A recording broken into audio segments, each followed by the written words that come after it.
All right, looks like we are live and on air. Hey everyone, this is Once Bitten here. We are doing something new. I'm calling this Talking with the Ninth Age. I've invited a couple of the staff members, the insiders on the Ninth Age project, to come and talk about some of their perspectives on the Ninth Age and where it's been and where it's going. So with me, I have Dan, who's on the advisory board, and also we have Stephen, also known as Digger614, who's on the executive board. Hey guys. So um, I'm gonna try to let them do most of the talking today because they are the subject matter experts here. So let's start off with some introductions, if you would. Dan, let's start with you. Give us your name, your history with the hobby overall, and with your history with the Ninth Age, and talk a little bit about your current roles and responsibilities with the Ninth Age. Yeah, so I'm Dan. I go by Dan, and let's see. I started out in the hobby when I was about 12. My brother was really big into RC cars, and I remember we went to Hobbytown, USA. I don't know if you guys have those out by you, but in addition to a lot of RC cars, they had at the time the introduction to Warhammer 6th edition. They had a bunch of flyers up there, and I was just hooked right away. You know, I saw all the amazing models that they had, and wanted to take part in that. So my brother and I started playing Warhammer then, and all up through 7th, 8th edition. And the Ninth Age I actually learned about through your channel. Chad. I've been subscribed to your channel for a long time. And I remember when you first put out your video, I think it was last August or September, you put out a video, Introduction to the Ninth Age or something along those lines. And I watched through the whole thing and I thought, that sounds really cool. So I hopped on the website and actually started with the project on the review team. What ended up happening was I hopped on and I saw a bunch of the beta early documents and saw some typos and stuff in them, and I thought, I might be able to actually lend a hand here. So I started reviewing documents informally, and then they asked me to join the review team. And from there, I guess things spiraled a bit out of control because somebody heard that I'd done forum moderation over on Warseer. And so they asked me to step in as moderator and then global moderator and then advisory board sort of overseeing forum moderation. That all happened within the space of about a month. So in my current capacity, I still do some informal reviewing for a lot of the press releases you'll see out on ninthage.com, so I get a little bit of creative work in there. But my day-to-day work is forum moderation. Overseeing that, I work with the other two global moderators and then help to advise the Army support team. So I think we usually have about 2 Army support teams per Army sub forum. So that's a lot of what I do on a daily basis, and then some of the behind-the-scenes administrative stuff that we all lend a hand with. I get to take part in that too, so it's very exciting, and I'm happy to be part of it. Okay.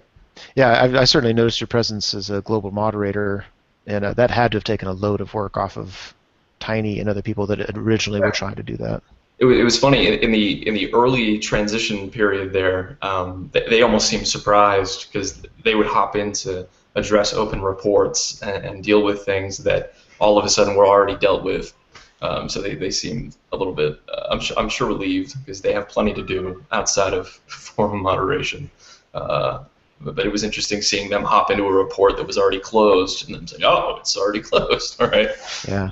Well, it's funny, just to give you a little history on that. Back in my day, back when before Dan had joined us, and Stephen, you can attest to this. I would hope.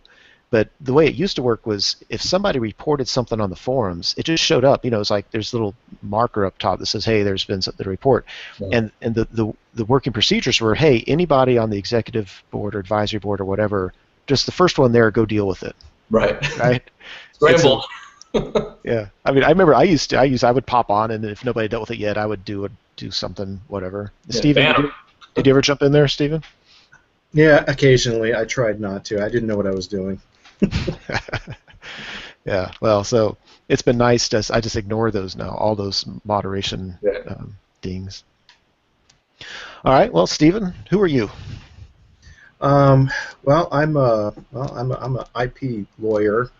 I live on the East Coast, and the way I got into the hobby is, I guess it would have been in the maybe the early '90s. I was over in the UK, and I was in Edinburgh, and I popped into a Games Workshop store, and just ended up losing probably 2 to 3 hours watching a couple guys play a game, and it was Skaven and it was the Empire. And I was absolutely enthralled by watching this and watching the tactics, looking at the models, looking at the terrain. I mean, it was so, engrossing. And, and the shop was filled with people, and there was a lot of energy. And I thought, this is great. Um, so I guess long story short, I bought some stuff. I ended up carting it home. I did some painting. I was terrible. My first shot at doing that. But then I guess over in the U.S. I couldn't really find a scene to play. There wasn't many people in the area that were playing, and I couldn't find a Games Workshop store that was near me. And then life happened. There's school, there's getting married, there's kids, and then so I guess reel forward into about 2008 to 2009, 10, I don't know, sometime in there, I started looking at Warhammer again because it was online, I think, and I found Malorian on YouTube, and I started watching some of his stuff, and he was hysterical. Just watching him play his orcs and goblins, and it was just I really enjoyed it. And then as I started branching out, I found your channel, and I found what was it, Skaven and AZ. I found Lord Tremendous. I found lots of different channels. Was Long Island Wargaming. I found the Sustainable Center, So, and then I started to see that there was this huge community, involved. So I started buying, more things. At this point in time, I had a little more time and I had a little more money, so now I could afford to start buying stuff. I was still a terrible painter, just absolutely horrible. But I kept at it, and I got a little better and a little better and a little better, and next thing you know, I had an Orcs and Goblins army, I had an Empire Sonstal army, I have Dark Elves, I have, Sylvan Elves now, I have Skaven, Beastmen, I have these massive armies because I really enjoy the hobby and the painting aspect of it. But again, it was still hard to find people in the area, to play games with. But I was able to find a few, and I was able to pick up games at local game stores, which was fun. And then, well, Ninth Age came after, everything that happened with Eighth, and then the transition to Ninth. I was really in a vacuum. I just wanted to continue to play the game with people. I love the game. So when I was looking around and poking around on the internet, and I realized, or I found, who did I found? I found Philip, Sir Joker, and I found Tiny also. So somehow I got in contact with these guys. Said, "Hey, I'm an IP lawyer. I'd like to help you, with this project." And immediately they said, "Oh, we'd love to have the help." So that was, I don't know, August or September of last year, something like that. And then they just kind of pulled me in, and then it was just asking questions and direction, and what do I think about this, that, or the other, and next thing you know, it's, well, you know how it works, more work and more work and more work, and as the project got bigger, just more things had to get done, and I really got along with everybody there, and they got along with me, so it just worked out. Next thing you know, we were doing the project was moving along at a very good clip, and I was just getting excited to see the rules coming out, and to see them getting more stabilized, and seeing more people come onto the project, and as a community project, I was blown away by the amount of people that were interested to come in and just donate their time and do things for free. And I'll tell you, I've made such good friends on this project. People I would have never met before. But so I guess I look at it as I was kind of shell shocked when things ended, but then when I see where things went, from here and how the community pulled together, this was it's very exciting. It's still really exciting to see everybody, now even new people coming in getting excited about the fact that this is a community project that people are just excited about and they want to get involved with and they want to help. I love it. So that's my story. Yeah, what a lot of people may not realize is that Steven's the reason that I got in the ninth age, really, because I don't know if you guys remember a video I put out a long time ago where I was saying, I'm in limbo. Age of Sigmar doesn't necessarily speak to me, but I want to give it a chance. There's Kings of War, there's the ninth age, and I was just in a big wait and see with everything.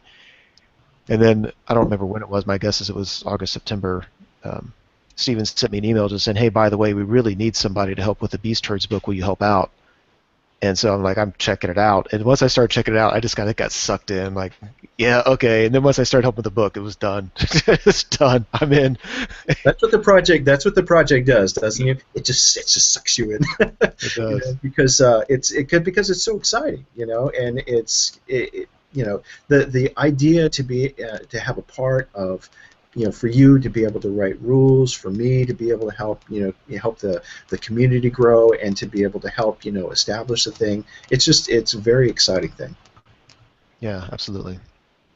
All right. So I'd like to talk about what you what did both of you perceive as some of the challenges and some of the exciting prospects of the ninth age. So um, the first question I pose to you is, what challenges do you deal with most often in your capacity on the ninth age team? Or if you prefer, what do you see as the biggest challenge that the ninth age project as a whole is grappling with or needs to grapple with? So again, why don't we just keep the same order, start with Dan, and whenever Dan's done, we'll move on to Steve. I can actually answer both those questions, I guess, because they're separate answers. So the first question was, in my capacity as a member of the team, what challenges do I face? And I would say that right now, we as a team, as a whole, the biggest thing we're grappling with is team members. We had such explosive growth early on. I think we went from when I joined in January or February is when I hopped on the forums. We had a couple thousand people. We're up to 8,000 people on the forums now, and the number of events has grown significantly. So we had a massive period of growth there, and I think now we've hit slightly more sustainable growth, but it's still growth nonetheless. And so what we're finding is that our existing staff members are starting to take on multiple roles as the project continues. I mean, we on the admin team, that's what we end up doing when some new aspect of the project gets created. We're usually the ones who jump on and put that new hat on. So I think that going forward, it's going to be harnessing that tight-knit community that we already have. Because as Steven mentioned, we have a very close community as a result of what happened. Everyone here playing the ninth age wants to be here, wants to be part of this project, wants to be part of the growth that we have going forward. And as a result, my job as a moderator is super easy. I mean, I compare it to forum moderation that I used to do on other forums, and the amount of reports and stuff that I have to deal with here is negligible compared to what I've had to deal with in the past. And again, I think it ties back into that close-knit community. People want to see the project succeed. They want to see the forums grow. They want to see the project grow. So as far as we as staff members, myself as a moderator, as a member of the admin team, it's going to be continuing to get more and more people to do what Chad did, to volunteer their time, to hop in, be part of the rules development, be part of balancing, be part of writing fluff, background, whatever skill set you have, we can use it. That's really what it comes down to. To answer your second question about challenges that I guess the project faces, I was actually just talking to an old friend of mine who I used to play 8th edition Warhammer with, and he lives out in the middle of the state. I'm from outside Philadelphia. He lives in the middle of the state, and we were just talking about the ninth age generally here in the United States. And in a lot of communities, what happened right after, I guess, the fall of 8th edition was people switched over to either skirmish games, they're not playing mass battle games anymore, or they switched over to Kings of War. because that was what was readily available at the time. And I would say that there are some communities still where you have like a handful of people that want to play the Ninth Age, but a majority of their community is playing Kings of War because that's just what everyone happens to be playing. And two of the issues that we were chatting about this, and he said two of the things that he sees their communities are concerned with the Ninth Age are the official tag, it being an official project or not, and gaining new members going forward. And I think those were both interesting challenges to level. I think Stephen could probably go into the official tag better than I can, what constitutes an official game. But I think addressing those going forward is going to be probably in the project's best interest, certainly something I'm most concerned with going forward. One thing I find ironic is that how do you bring in new members was one of my biggest concerns, because it seemed to me that people that played 8th edition may or may not come over, but what about anybody else? And what I find funny is in my local scene, and I don't know if I can generalize this to other areas, but in the metropolitan area that I live in, we hadn't seen anybody enter the hobby seriously in years. I mean, I can't think of anybody that came into the hobby in the last 2 or 3 years, and if there are, it was 1 or 2 people. I've seen 15 people come in the last 3 months, 40K players mostly. Yeah. What happened in our own community, actually, we had a group of about 3 or 4 people playing 8th edition fantasy. What happened when 9th came out is that we had a lot of people that had given up on fantasy back in 6th and 7th edition that came back into it. So it's something similar. They're not transitioning from 40K, but they're people who lost interest in Warhammer, saw the 9th Age, and all of a sudden their interest was rekindled.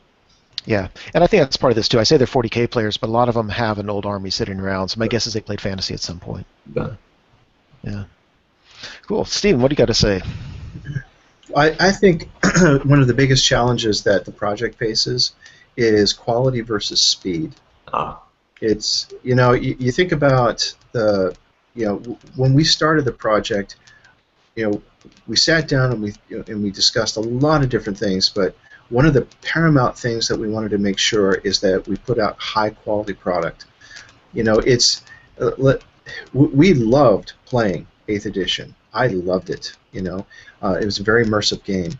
What we wanted though is I remember one time on your channel, Chad, I was you had mentioned something about Swedish comp, and I was like, what is that? And I sent a few messages in, and you were very nice enough to explain it all to me.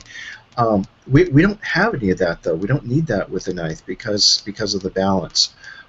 So a lot of time and attention has been placed on making every single unit playable. Now, obviously, there's going to be individuals that argue, oh, look, well, this particular unit doesn't play like it should, or, I don't like this particular item, or I don't like this, that, or the other. But the idea was, in the time constraints that we had, to put out a product before ETC 2016. How can we put out the most balanced product that we could, so that almost all the units are playable across the board? Now, speed versus versus quality. It's you have to take away from one to give to the other. So I think what Dan was mentioning is, yeah, it's staffing. If we had more people, we could go faster and we could still maintain quality. But as it is right now, we could use a few more people. I mean, we're doing fine. We're at a level that's very sustainable.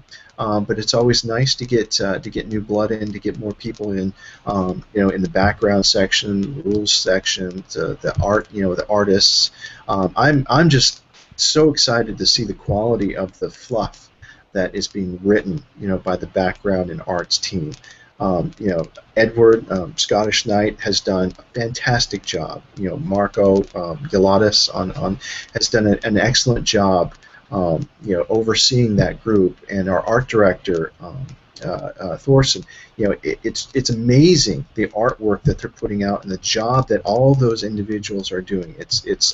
I'm so excited to see this, because I'll tell you, I'm not at the level of play that you are, Chad, or probably you either, Dan. I'm not a tournament guy. I really like the storylines. I really like being able to get in and play an immersive story, understand, why the two armies are, are fighting, what's the background behind it.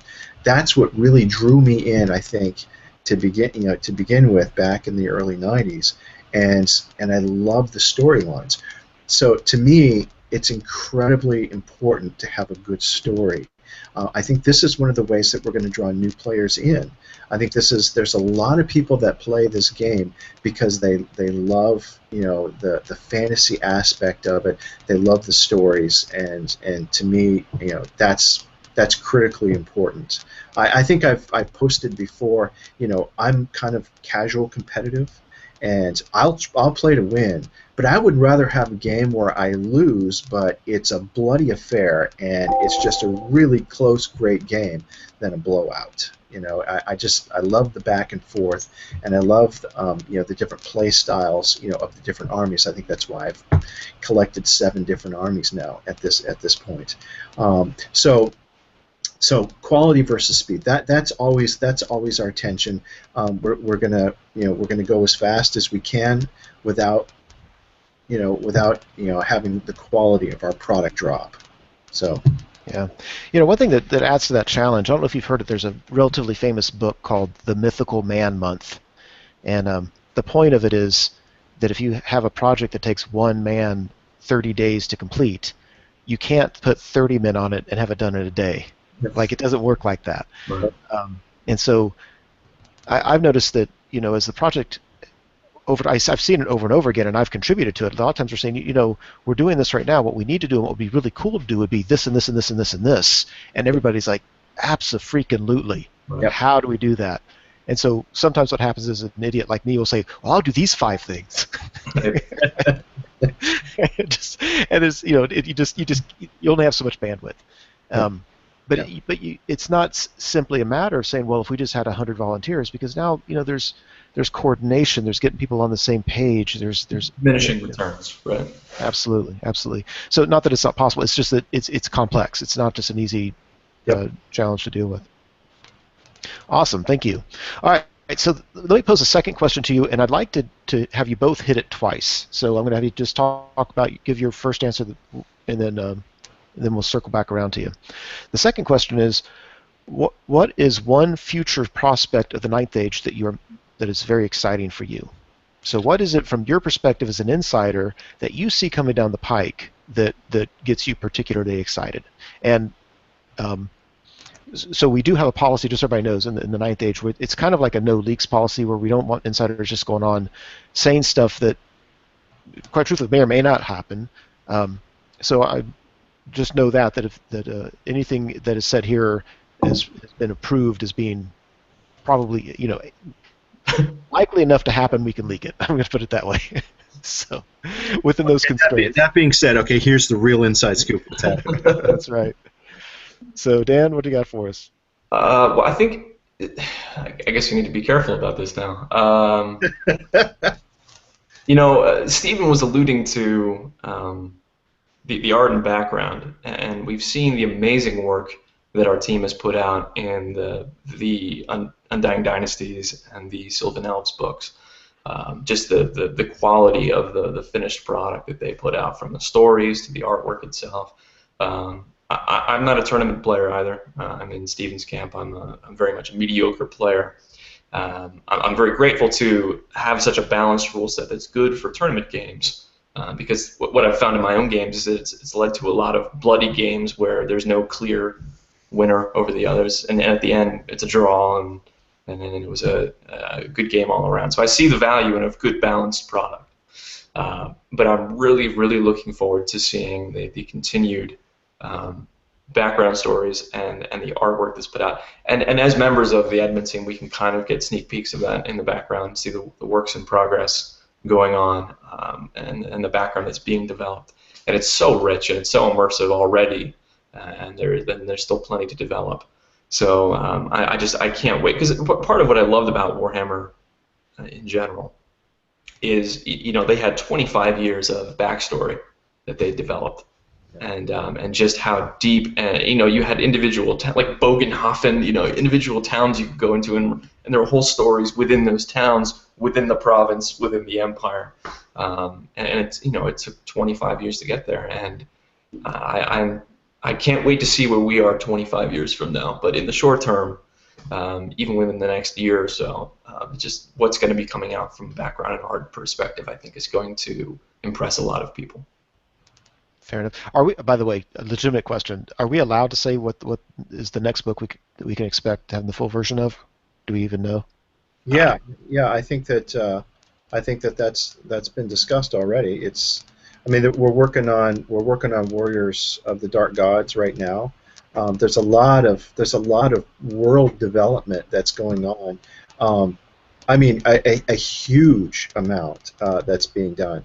And just briefly on that, I don't know if people really understand, how much work is going into building the background for this. I mean, we actually have a linguist, that's there developing languages, for some, for these different factions, just so that the names that are selected and whatnot actually fit into the narrative. I mean, they're going quite deep into this. So, I mean, right now, I mean, obviously, I'm not getting into the specifics of it, but yeah, the background section for the Warriors of the Dark Gods is being developed right now by Scottish Knight, by Edward. Um, so, but the next thing that's going to be coming out is the BRB, as far as I know. That's, I think, the next thing, the next project. So that will come out. It'll have artwork, and that's going to have some stories in it. And then after that, I think it's Warriors of the Dark Gods. Okay, thank you. All right, so Stephen, what's your first answer? I'm sorry. What were the questions again? The question is, what's the one future prospect of the Ninth Age that you're most excited about? Okay, so we talked about earlier, the fact that the Army books were put out on the tight time schedule, and I, again, as Dan would say, I'm not somebody that should be anywhere near the rules. It's just that's not my forte. That's not something that I should be involved with. So to me, I really like the background, and it I think that due to time constraints, some of the things we had to work towards a balance. But going forward, we have, I think, now the time now to be able to, I guess, the adjust, I guess, the rules, so that they are more not directed to, so that the feel, so that the fluff of the army, I guess, the background of the armies is going to be able to drive the rules more, rather than just writing the rules based upon, hey, here's the army, and here's the rules. This is the way we think that they should be. Actually, having the background and the fluff all written out, so we have a really nice storyline, and then say, okay, based upon the look and feel of this army, now let's go back and let's look at the rules, and let's make adjustments to the rules so that it better fits the background that's been written for those. That I think adds a richness to the army, and it adds an immersive element to the games that you're in, and that's what I'm really kind of excited about. As Dan would say, said before, we're seeing these great stories coming out. That's what I really want. Is I want those games where we can just dive in. Marco has talked about doing world campaigns at some point. I mean, that's going to be exciting stuff for me. Granted, at some point I'm going to start going to some tournaments. I'll do it. I'll probably end up last place. That's just fine. But I really want those good storylines, and I'm really looking forward to seeing how the armies change a little bit over time. Based upon great background material. Yeah, I agree with you. I'm excited about that too. I like the idea of the rules being very, very consistent with the feel and flavor of the army. And Right. so if the background is driving the rules, then I think that's much more likely to happen.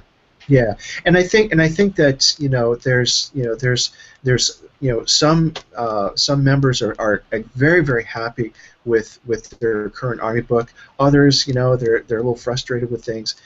My answer to that is just give it time. Just give it time, because this is not going to be something gets thrown in place and we're not looking at it, or things aren't being looked at for years and years.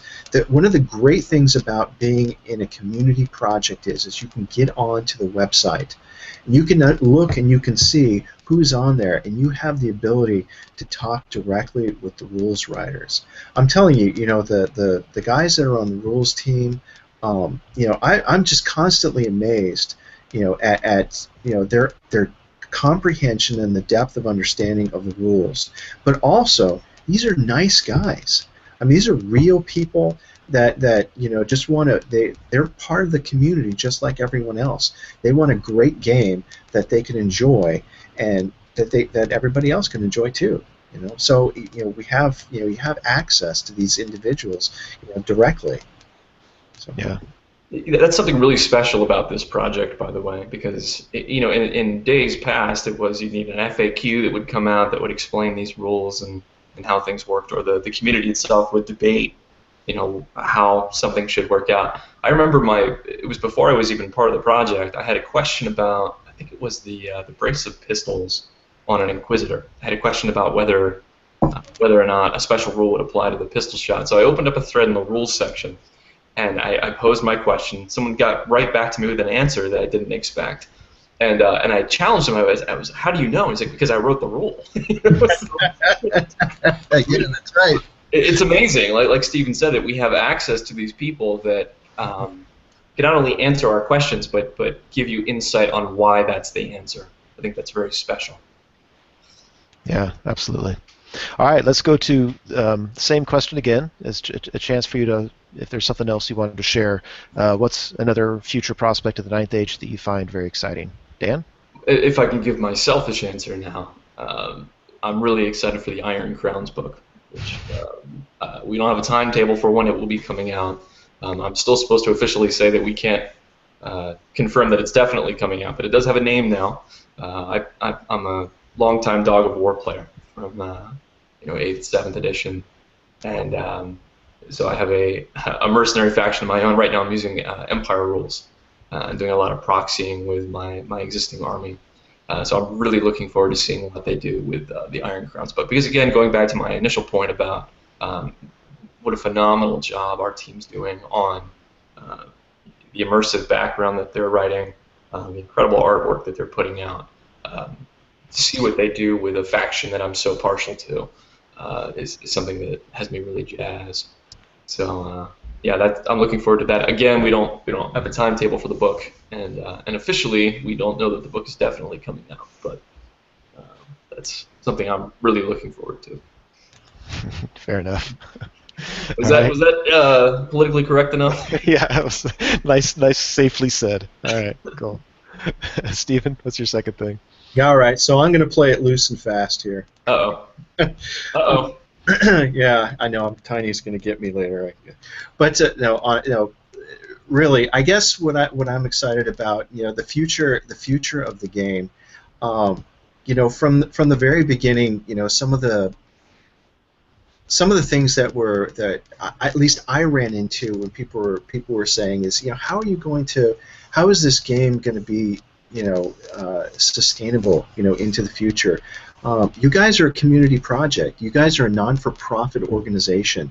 Everybody's just doing things for free, but you guys don't make any models. What are you going to do? So, what we've seen is model companies coming to us and saying, hey, we really like what you guys are doing. We respect that you guys do everything for free. And let me reiterate, this project is going to stay non-for-profit. That is it. That is what we're doing. That's what the founders want, and that's what the executive board wants, and the advisory board wants. So we're staying non-for-profit. But what we're seeing model companies coming to us saying, "This is a great project. Can we help you and support you by providing model lines, that can be used with your game. And we're saying, well, yeah, of course, we would love to have you, help us out. So we've seen company after company after company now coming to us, and they're adjusting their websites, and they're trying to, be supportive. They're coming up with new model lines. They're reading our rule books and saying, hey, we noticed that there seems to be very little support for this particular model or these model lines. So how about we make these? And of course, we have we don't have any say as to what they do. They're completely independent from us. But we're standing on the sidelines, going, yes, we're cheering, seeing all the support that we're getting from these various companies. That to me is very exciting because from a long-term perspective, you can see look, we're going to be writing these things. We're going to be staying independent. And now we actually have these various different companies saying, yeah, we want to help you guys, and we want to make sure that you stay, going year after year after year after year. So that to me, that's a very exciting thing. In addition to that is, we're as a non-for-profit, group, we're not just providing rules for people. That is one thing that's important to us, making sure that we have high quality rules and that we're doing it in a timely manner. But in addition to that, think about like all the things that the Ninth Age provides. We provide a community that you can come in and you can talk to individuals. You can talk to the people that are writing the rules. We have a map function so that if you want to find players in your area and you can find a game, go onto the map and find who's near you and send them a PM, right? So we're becoming kind of a hub as for a kind of a gaming center hub. The term full player service has been bounced around by a number of people on the Ninth Age, and it's not an idea I came up with, but a number of the individuals have done a really interesting job. Some of them, Callison and Dracarian. These guys have these great ideas about how we can service the community. We can provide not just here's the rules, but here's a place where you can go find models to build your army. We have a wiki on the Ninth Age, and it's a model library. Go ahead and just click on there, and you can see, I want to buy some state troops. Well, where can I buy those?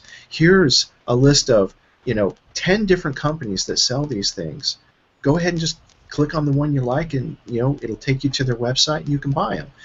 Oh, and I want to play a game. Well, here, click on the world map, and you can see who's near you, and then you can arrange a game. I want to know about tournaments that are happening. Well, we've got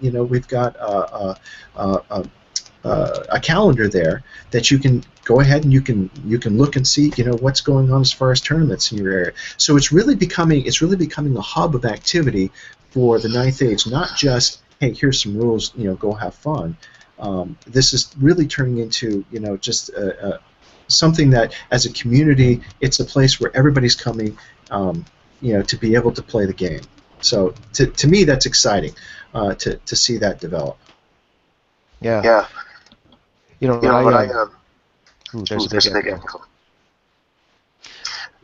When I think about things that get me excited about the Ninth Age, I think of the things that I don't think are going to happen in the next year, but will happen maybe over the next several years. So the kind of things that people just want to have in addition to the games, they want to have campaigns, they want to have naval battles, they want to have castle sieges, and those are things I think that once the bulk of the work is done, I think we'll find volunteers to say, yeah, I'll contribute to that. And these may not be things that are scrutinized and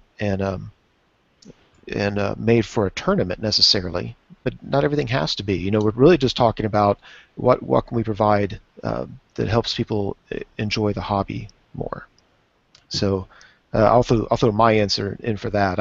I've spent so many hours painting this castle over the last several years. I want to use it, and I've just never played castle rules that I felt made for a fun game. And my hope is that one of these years somebody will figure that out, and I can have my Yeah, Bretonian force if just anything happens. let Eric do it. I'm sure that Eric and Diego can come up with some great rules for us. Yeah, yeah. All right. Well, hey, I guess we've covered the things we want to talk about. I really appreciate you two coming on board and helping me and everybody else get some insight from people who are, insiders in the Ninth Age project. Do you have any final words or thoughts before we sign off?